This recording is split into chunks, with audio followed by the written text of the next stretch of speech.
माँ छाल एक पेड़ की घिसकर लगाती थी, वो जख्म सूख जाता था जिस पर लगाती थी। वाह! वो छाल अब लगाता हूँ राहत नहीं मिलती, माँ छाल के संग ममता भी घिसकर लगाती। मैले फटे कपड़े मेरे जब धोने लगती थी, मुख देखकर मेरा उदास होने लगती थी, झुझला के मेरी जिद पे मुझे पीटती तो थी, मैं रोता तो फिर माँ भी मेरी रोने लगती। वाह वाह वाह वाह वाह वाह वाह वाह। कविता जी ने देशभक्ति से आपको सराबोर कर दिया। एक से एक वीर हुए, कितनी शहादतें दी गई तब देश आजाद हुआ। लेकिन इस समय आइए सर, आइए आइए, बिना आपके मन से अधूरा है, आइए। मेरे बहुत बाद में मैंने कविता लिखना शुरू किया है, और जैसे ही प्रारंभ किया करीब 12-13 साल हो रहा है, तो वैसे ही आदरणीय भदौरिया जी का जो वरद हस्त मुझे मिला, मैं उसके लिए उनका हमेशा आभारी रहूंगा। तो मैं कह रहा था कि कविता जी, ये देश देशभक्तों से भरा पड़ा, लेकिन सिर्फ देशभक्त ही नहीं है इस देश में, कोई यहाँ क्रिकेट का खेल बेच रहा है, खाना कोई तो कोई जेल बेच रहा है। ऐसे भी तो हैं तो एक बार ताली बजा के समर्थन करिए कि कोई यहाँ क्रिकेट का खेल बेच रहा है, खाना कोई तो कोई जेल बेच रहा है, पैसे का खेल देखो, सदी का महानायक बाजार में नवरत्न तेल बेच रहा है। वाह वाह वाह। ऐसे बहुतायत हैं, और आज के ऐसे नहीं है साहब, हम बड़े पुराने पापी हैं। हाँ, हम सभी लोग बड़े पुराने पापी हैं। त्रेता में भगवान राम हुए, राम जी को लंका पर चढ़ाई करनी है, रावण जैसे दुर्धर्ष योद्धा से युद्ध करना है। उन्होंने अपनी सेना में भालू बंदरों को भर्ती किया, एक भी आदमी को भर्ती नहीं। तभी से हम संदिग्ध हैं। वो दूरदर्शी जानते थे कि इस आदमी का कोई भरोसा नहीं। तब कहता हूं कि लंका विजय के सब प्रयास तब तार हो जाते, लंका विजय के सब प्रयास तब तार हो जाते। राम की सेना में मनुष्य होते तो निश्चित था कि हार हो जाते। वाह वाह। अच्छा, इसमें वाह वाह भी कहा। कारण कि लंका विजय के सब प्रयास तब तार हो जाते, राम की सेना में मनुष्य होते तो हार हो जाते, क्योंकि हमारी लार टपक नहीं लगती। कहते बाप रे इतना सोना, लड़ता कौन, बांधते गठरी सब फरार हो जाते।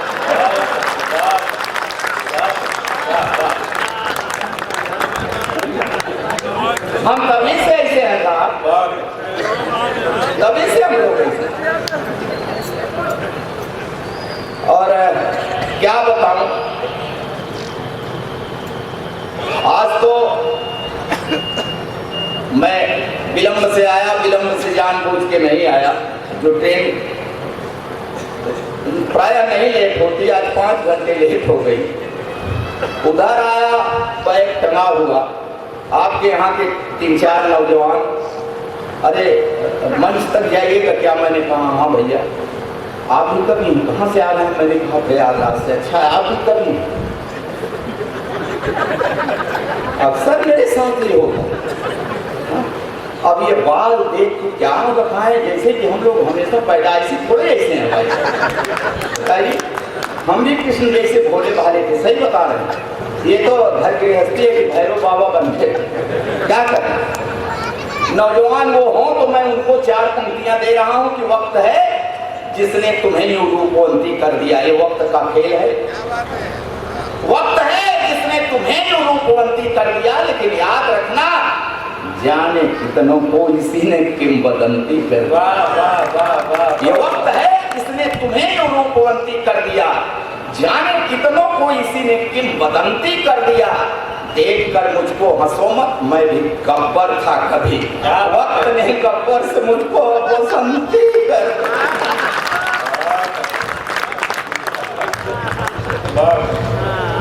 अब मैं कह रहा हूँ कि मुझको बसंती कर लिया, तो सिसोदिया जी कह रहे हैं बहुत अच्छा, बहुत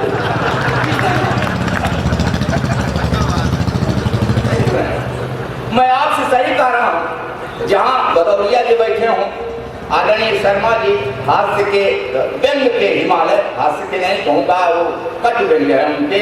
व्यंग जो सचमुच है व्यंग, वो व्यंग है, वो शर्मा जी के पास है। तो मैं सच बता रहा हूँ, मैं छोटा सा था तो बड़ा होनहार था भाई साहब।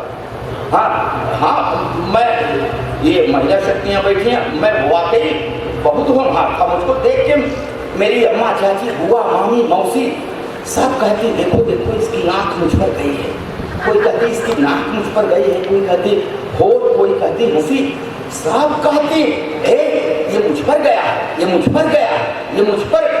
वो तो बाद में मेरे गजब के कारनामों को देख के सब पलटी मार कहने लगी हराम ज्यादा पता नहीं किस पर गया।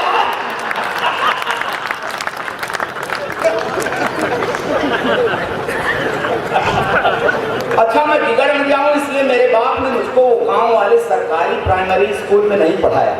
हाँ, मेरा एडमिशन एक अच्छे प्राइवेट स्कूल में कराया। पिताजी का ये अच्छा विचार था, लेकिन मैं भी होनहार था।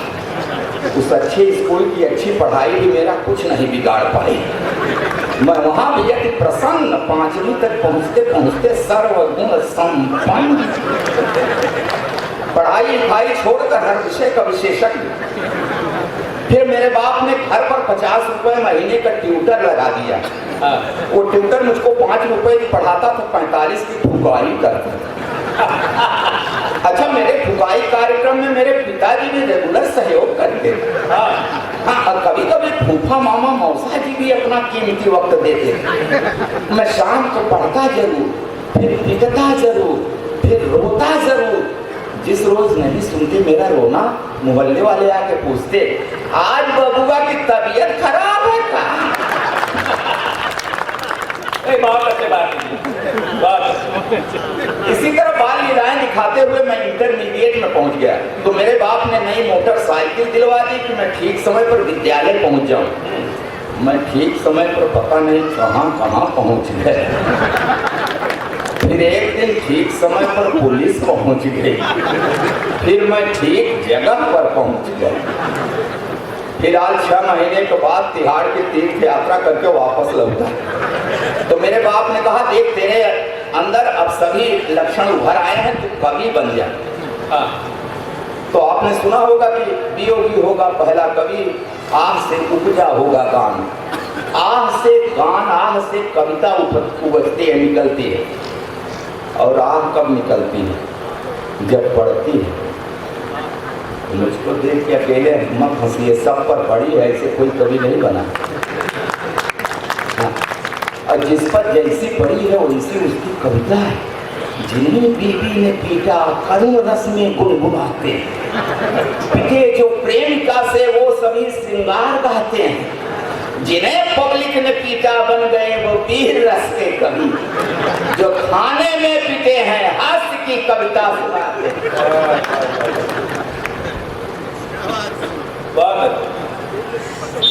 आज मैं आप लोगों को कविता नहीं सुनाऊंगा, अपने दिल का दर्द सुनाऊंगा। प्रयागराज से आया हूँ, सुन लीजिए, बड़ी गंभीरता से सुनिएगा। ये मातृ शक्तियां बैठी हुई हैं, इनको देख करके ख्याल आया तो मैं ये दर्द सुना रहा हूँ। साथ कोई भी सत्ता आए, शासन आए, सब इन महिलाओं को मजबूत करने के लिए कोई न कोई कानून बनाते रहते हैं, है ना। मर्दों की ऐसी तैसी करते रहते हैं। एक कवि ने तो यहाँ तक लिख दिया कि अबला जीवन हाय तेरी क्या यही कहानी, आंचल में है दूध और आंखों में पानी। मैथिली शरण गुप्त जी कह रहे हैं कि इनके आंचल में दूध और आंखों में पानी। इसका मतलब कि नारी का जीवन और कुछ नहीं, सिर्फ व्यथा। अच्छा, तो का मस्ती है पुरुष जीवन की कथा। नारी ने दुख पाया, इसका मतलब पुरुष ने सताया, सताया। मैं कसम खा रहा हूं, मैंने नहीं सताया, नहीं मैंने नहीं। अरे मैं क्या सताता, मैं खुद ही सताया जा रहा हूं। वही केमिस्ट्री की क्लास में जरा सा हाथ दबाया, 40 साल से पैर दबा रहा हूं।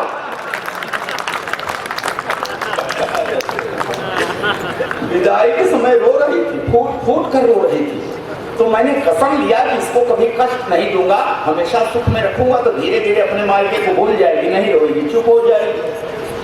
तब कहाँ पता था कि ये एक रोज रो रही है, अब जिंदगी भर मुझे रुलाए। मैं सच कह रहा हूँ, कभी उससे आंख मिलाकर बात नहीं किया, सर उठा करके आंख मिलाकर बात नहीं किया, हमेशा बड़े अदब से उसे निहारता हूँ। उसके पैर के अंगूठे में हल्की सी ठोकर लग जाए, तुरंत बैठ कर मुंह से फूंक मारता है। जब कभी उसका तेवर गरमाने लगता है, बिना सर्दी जुकाम मेरे गले में बलगम घड़घड़ाने लगता, फिर भी जाने क्यों वो हमेशा मेरे ऊपर रहती है। हे भगवान, शादी में पंडित की बीवी को चाहे दाएं बैठाती चाहे बाएं, बाद में तो सिर पर ही बैठती। नौजवानों सुन लेना, जवानी की सारी मौज मस्ती छूट जाती है। आई लव यू वाली क्लच प्लेट टूट जाती है। नहीं नहीं, पढ़ी लिखी है, पढ़ी लिखी है। हाँ, तब से लेकर आज तक रोज सवेरे नियम से रामायण पढ़ती है, दिन भर महाभारत करती है। जब जब बाजार गई, उसे साड़ी का वही रंग पसंद आया जिसने मेरे चेहरे का रंग उड़ाया। चोरी करूं, बेईमानी करूं, कहीं से लाऊं, ला कर रख दूं हाथ पर गड्डी, तो चहकने लगती है। प्यार का ओवरफ्लो, सैया सैया देगा, भैया भैया कहने।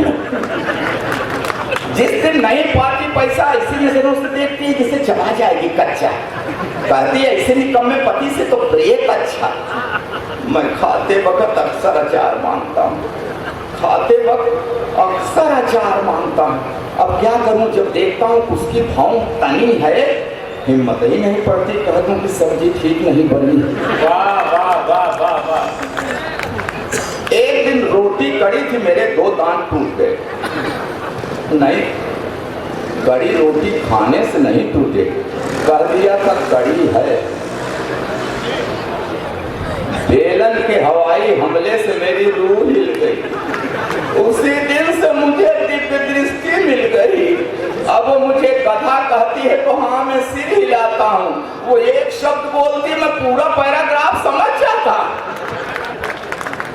मैंने 2 विश्वविद्यालयों से डिग्रियां ली हैं साहब, मगर इस बात का भी उसके ऊपर कहाँ असर पड़ता है। कहती है बछड़ा भले 2 गायों का दूध पिए, बड़ा होकर पहले ही बंद। चावल में कंकड़, तो मैं कहता हूँ अरे भाग्यवान, उस भगवान ने तुझे 2 बड़ी बड़ी आंखें दी हैं कि चावल के कंकड़ बीन लिया करोगी। तो कहती उसी भगवान ने तुम्हें भी 32 दांत दिए हैं, चावल के कंकड़ फोड़ लिया करोगी। अब क्या करूं साहब, आज भी हर रोज उससे कोई न कोई शऊर सीख रहा हूं। आंख कान मूंद कर ट्रॉली खींच रहा हूं।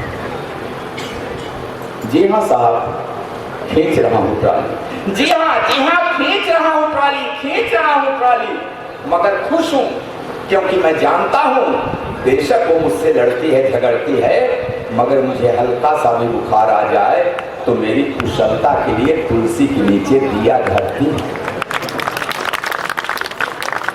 हाँ, बेशक वो मुझसे लड़ती है, झगड़ती है, मगर मुझे हल्का सा बुखार भी आ जाए तो मेरी कुशलता के लिए तुलसी के नीचे दिया धरती है, रखती है व्रत उपवास, मनाती है कि अक्षुण रहे हवास, बना रहे 7 जन्मों का साथ। और ये नोक झोंक एक तो दाम्पत्य का अंग है।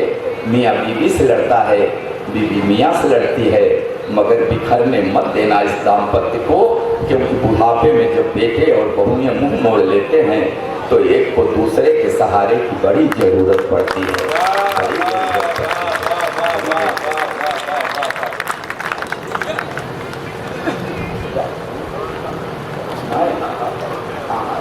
मंच के आदेश की कैसे एक बार और ताली बजा के आदेशित करिए।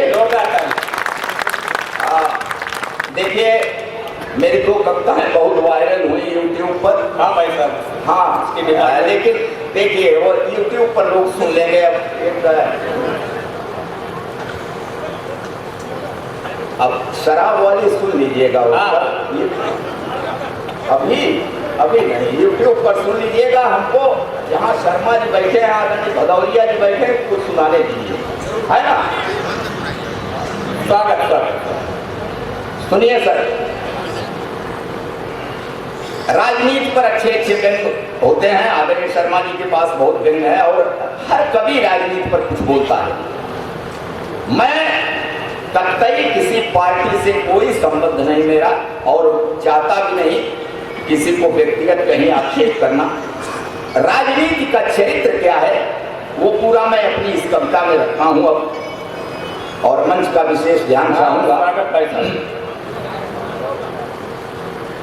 कक्षा 1 से 10 तक वो मेरे साथ पढ़े हैं। कक्षा 1 से 10 तक वो मेरे साथ पढ़े हैं। 10वीं में फेल हो गए, फिर नहीं पढ़े, नेतागिरी की तरफ पढ़े। अरे वही मेरे मित्र जुगाड़ी लाल, कमाल, संतरी बनने की उम्मीद नहीं थी, मंत्री हैं। उस दिन कई सभाएं करके लौटे थे, दिन भर देश देश किए थे, शाम को देसी लिए थे। बहुत अच्छे। मूड बना था, मुझे देखते ही बोले आओ आओ आओ मेरे बचपन के मित्र व्यंगकार राधे श्याम भारती, मंचों से खूब हमारे ऊपर व्यंग कसते हो। याद रखना किसी दिन उतर जाएगी आरती। लोगों को जगाने चले हो, पकड़िएगा व्यंगों को और आशीर्वाद दीजिएगा। कहा कि लोगों को जगाने चले हो, कुछ समझ में आता है? मुर्गा जगाने के लिए चिल्लाता है, काटा जाता है। अच्छी बात पर तालियां आपकी कमजोर हैं तो फिर मजा नहीं है। मैं मंच को देखकर और आप जैसा सुन रहे हैं वैसे सुना रहा हूं। मैं हल्का हाथ से बहुत है मेरे पास कि मुर्गा जगाने के लिए चिल्लाता है, काटा जाता है। अरे नहीं नहीं, तुम मत घबराओ, आओ, तुम तो मेरे बचपन के मित्र हो, और मित्र पर तो हम कृष्ण जी से भी ज्यादा ध्यान देते हैं। कृष्ण जी ने सुदामा की कांख से पोटली खींची थी, हम अपने मित्र को पेड़ पर चढ़ाकर उसकी लंगोटी खींच लेते हैं। अरे तुम क्या हो, हम तो बड़े बड़े विद्वानों को भी तिनके के बराबर तोलते हैं। विद्वान किसी विषय पर घंटे भर बोल सकते हैं, हम तो सुबह से शाम तक बिना विषय के बोलते। अरे हमने कड़ी मेहनत की है जनाब, तब जानते हैं कि कहाँ फेयर एंड लवली लगाना है, कहाँ खिजाव, कब दुम हिलाना, कब गुर्राना, कब भौंकना, कब काटना है, कब गले लगाना, कब गला दबाना है। और क्या समझते हो हम ऐसे ही ताड़ जैसा बन गए हैं? क्या सुदामा से डायरेक्ट द्वारिकाधीश बन गए हैं?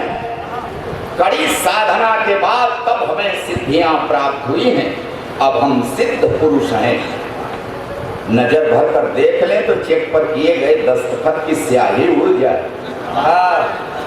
उंगली का इशारा कर दें तो 10 दिशाओं की पवन ठिठके, बेर खा के जहां गुठली ठूके बरगद जमे।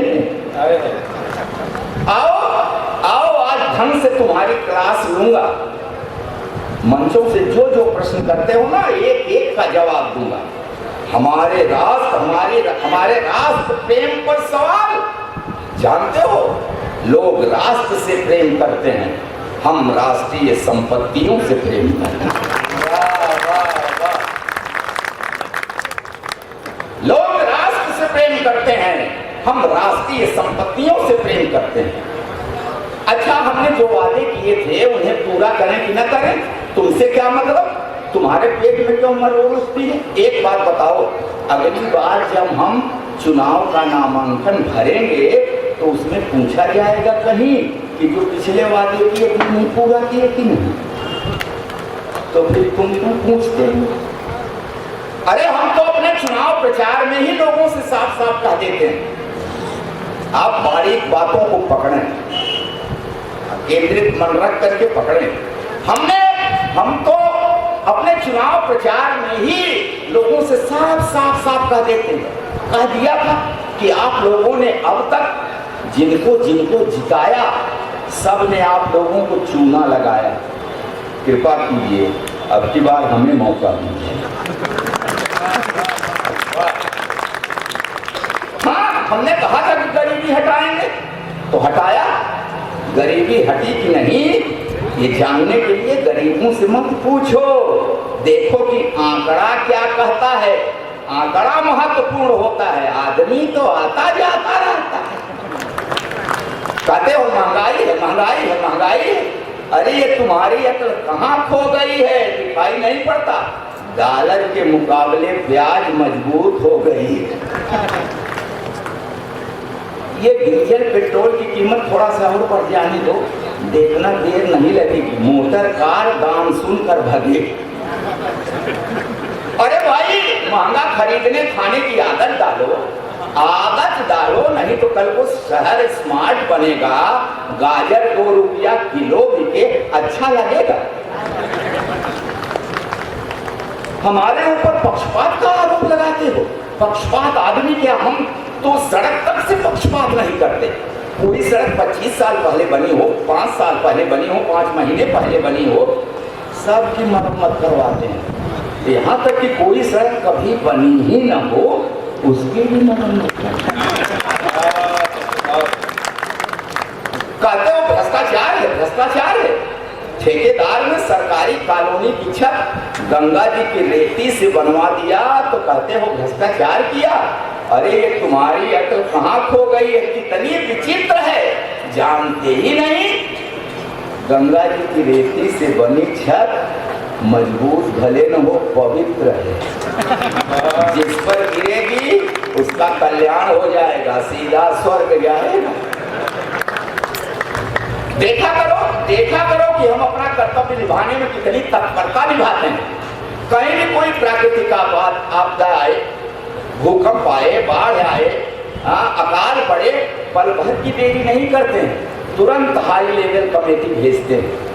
वो कमेटी तय करती है कि राहत का बजट कितना होगा और उसमें किसका कितना हिस्सा होगा। अरे ये हमारी सरकारी पारदर्शी परिपाटी है, मिल बांट कर खाना भ्रष्टाचार नहीं है, कोऑपरेटिव सोसाइटी। अभी पता नहीं कब तक मेरी सांस नीचे की नीचे ऊपर की ऊपर रहती है।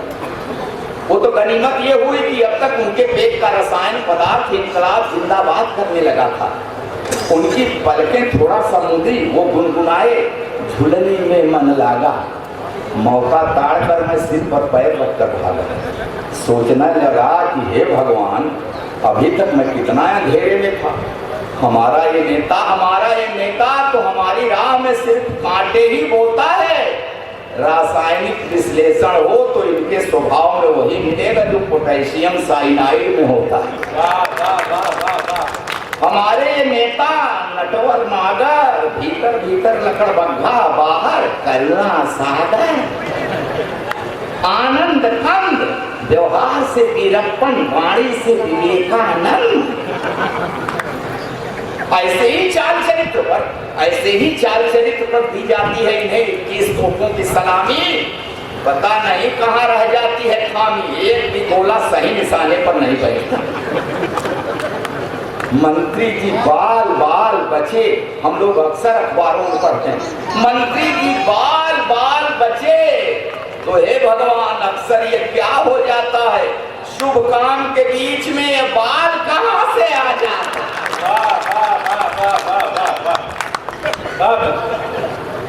भाषण देने एसी कार में भाषण देने जाते हैं, भाषण दे के आते हैं तो नौकर से पांव दबाते हैं।